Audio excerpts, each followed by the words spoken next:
श्री शिवाय नमस्तुभ्यम हर हर महादेव। देखिए आज का जो वीडियो है बहुत ही ज़्यादा खास होने वाला है। देखिए आप सभी को पता है कि 29 सितंबर से 14 अक्टूबर तक श्राद्ध पक्ष की शुरुआत हो चुकी है और यह जो 16 दिन होते हैं आपके पितरों को समर्पित होते हैं। कहा जाता है कि इन 16 दिनों में आपके जो पितर होते हैं वह मृत्यु लोक में आपके घर में रहते हैं और उन्हें प्रसन्न करने के लिए आपको कुछ उपाय जरूर करने चाहिए। देखिए पूरी विधि पूर्वक यदि यह उपाय आप करते हैं तो आपकी जो जन्मों जन्मांतर का पितृ दोष है वह दूर होता है और आपके जो पितर हैं वह आपसे प्रसन्न होकर के आपको आशीर्वाद दे करके जाएंगे। देखिए जिन घरों में पितर प्रसन्न नहीं रहते हैं तो उन घरों की कभी उन्नति हो ही नहीं पाती है। हमेशा उस परिवार में समस्या आती ही रहती है, लड़ाई झगड़े होते ही रहते हैं, लोगों को रात में नींद नहीं आती है, दिन भर उन्हें बुरे बुरे ख्याल आते हैं, बीमारियां खत्म ही नहीं हो पाती हैं, धन में घर की आवक ही नहीं हो पाती हैं, किसी भी परिवार के सदस्य की उन्नति ही नहीं हो पाती है, हमेशा किसी न किसी कार्य में अड़चने आ ही जाती हैं। अगर आपके जीवन में भी यह समस्या उत्पन्न हो रही है तो कहीं न कहीं आपके जो पितर हैं वह आपसे नाराज हैं। तो इन श्राद्ध पक्ष में आपको यह स्वधा वाला उपाय जरूर कर लेना है। आपके जन्मों जन्मांतर का जो पितृ दोष होगा वह जरूर समाप्त होगा। देखिए आज की इस पूरे वीडियो में पितृ दोष को दूर करने के लिए हम 3 महा उपायों के बारे में बात करेंगे जो आपके जीवन से पितृ दोष को हमेशा के लिए दूर कर देंगे। साथ ही साथ आपकी जितनी भी मनोकामनाएं हैं वह सभी भी पूर्ण अवश्य होगी। वीडियो में आगे बढ़ने से पहले आप सभी से एक निवेदन है कि यदि चैनल पर पहली बार आए तो चैनल को सब्सक्राइब करके कमेंट में ओम पितृ देवताय नमः जरूर लिखें ताकि आपके पितृ देव आपसे प्रसन्न हो सकें। चलिए दोस्तों बढ़ते हैं पहले उपाय की ओर। देखिए आप सभी को पता है कि अभी श्राद्ध पक्ष चल रहे हैं तो श्राद्ध पक्ष के किसी भी दिन यानी कि पहले दिन, दूसरे दिन, अंतिम दिन किसी भी दिन आपको यानी कि 29 सितंबर से 14 अक्टूबर के बीच में आपको मात्र एक चावल का दाना यानी कि अक्षत का दाना लेना है। अब आपको बहुत ही ध्यान से समझना है, इस चावल के दाने को अपने हाथ की हथेली पर रखना है।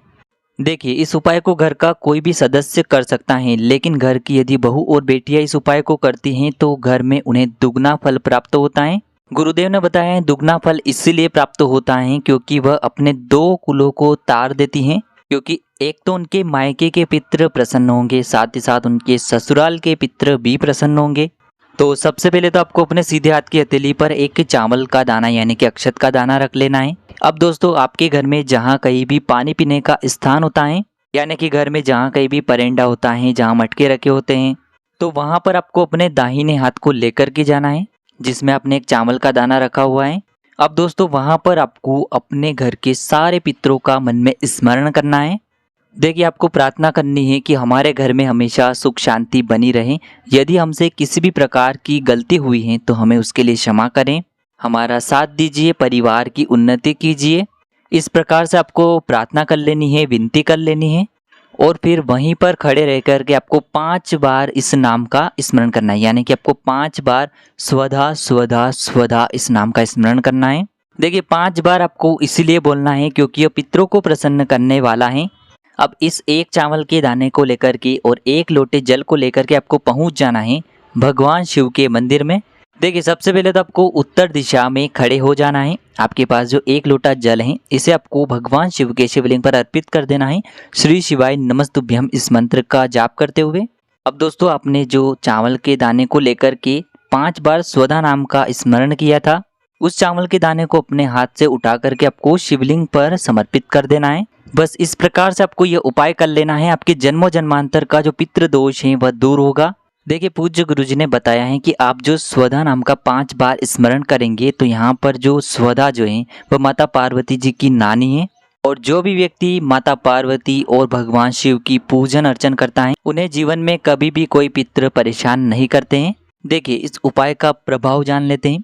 स्वधा नाम का यदि आप 5 बार स्मरण न करके स्वधा स्रोत का आप पाठ कर लेते हैं केवल 1 बार इस श्राद्ध पक्ष के अंदर तो आपको 100 बार श्राद्ध करने का और तीर्थों में स्नान करने का पुण्य फल प्राप्त होता है। अब दोस्तों हम जान लेते हैं दूसरे विशेष उपाय के बारे में। दूसरा उपाय भी आपको श्राद्ध पक्ष के अंदर ही करना है। देखिए श्राद्ध पक्ष के अंदर आपको इसीलिए करना है क्योंकि आपके जो पितर हैं वह आपसे प्रसन्न हो जाएं। देखिए पितृ पक्ष के दौरान आप अपने घर में मिठाई तो बनाएंगे ही। गुरुजी ने कहा है कि कोई जरूरी नहीं है कि आप महंगी से महंगी मिठाई बनाएं, केवल जो मिठाई है वह गाय के दूध की होनी चाहिए। अब गाय के दूध की आप खीर भी बना सकते हैं। तो मात्र आपको थोड़ी सी खीर बनाना है केवल भोग के लिए। देखिए आपने जो खीर बनाई है, तैयार की है, उसे आपको एक पीपल के पत्ते पर रख लेना है। पीपल का पत्ता सबसे पहले तो आपको शुद्ध करना है, जल से धोना है, उसके बाद ही आपको यह खीर उस पत्ते पर रखना है। या फिर आपने जो भी मीठा बनाया है उसे आपको उस पीपल के पत्ते के ऊपर रख लेना है। अब 1 लोटा आपको तांबे की पात्र के अंदर शुद्ध जल लेना है और पहुंच जाना है आपको पीपल के वृक्ष के वहां पर। देखिए पीपल का जो वृक्ष है, श्राद्ध पक्ष में इसका बहुत ही अधिक महत्व होता है। देखिए सबसे पहले तो आपको अपने पितरों का स्मरण करना है और दक्षिण दिशा की तरफ आपको अपना मुख रखना है। देखिए दक्षिण दिशा जो है वह पितरों की होती है, इसीलिए आपको अपना जो मुख है वह दक्षिण दिशा में रखना है। अब आपने पीपल के पत्ते के ऊपर जो भी मीठा रखा था उसे आपको पीपल के वृक्ष की जड़ में समर्पित कर देना है। 5 मिनट तक आपको वहां पर बैठना है। आपको किसी भी प्रकार की कामना नहीं करना, क्योंकि इस उपाय का फल आपके पितरों को प्राप्त होता है और इससे आपके जो पितर हैं वो आपसे बहुत ही अधिक प्रसन्न होते हैं। अब 5 मिनट तक बैठने के बाद आपके पास जो 1 लोटा तांबे के पात्र के अंदर शुद्ध जल है उसका तर्पण भी आपको यहीं पर करना है। इससे आपके जो पूर्वज हैं वो आपसे बहुत ही अधिक तृप्त हो जाते हैं और वह आपको आशीर्वाद देकर के जाते हैं। तो इस उपाय को भी आप पितृपक्ष के दौरान किसी भी दिन कर सकते हैं। आपके जो पितृ दोष हैं वह दूर होंगे, साथ ही साथ आपके जो पितृ हैं वह भी प्रसन्न होंगे।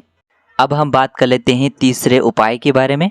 देखिए यह उपाय भी पितरों के लिए ही होने वाला है, तो इस उपाय के लिए मात्र आपको 1 लोटा शुद्ध जल लेना है।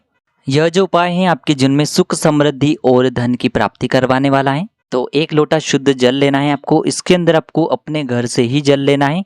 अब इसमें आपको थोड़े से काले तिल मिला लेना है। काले तिल के दाने आपको साबुत मिलाना है, ध्यान रखें। अब दोस्तों आपको अपने साथ 2 सफ़ेद फूल भी लेना है। आपको ध्यान रखना है पितरों को हमेशा सफ़ेद फूल ही अर्पित किए जाते हैं, तो आपको केवल 2 सफ़ेद फूल लेना है। यह जो 2 सफ़ेद फूल हैं यह भी आपको उसी पात्र के अंदर डाल देने हैं। अब दोस्तों इस लोटे को लेकर के आप पितरों के निमित्त 3 वृक्ष माने गए हैं, तो या तो आप पीपल के वृक्ष के वहाँ पर जा सकते हैं, या फिर आप वट वृक्ष के वहाँ पर जा सकते हैं, या फिर आप बेलपत्र के वृक्ष के वहाँ पर भी जा सकते हैं।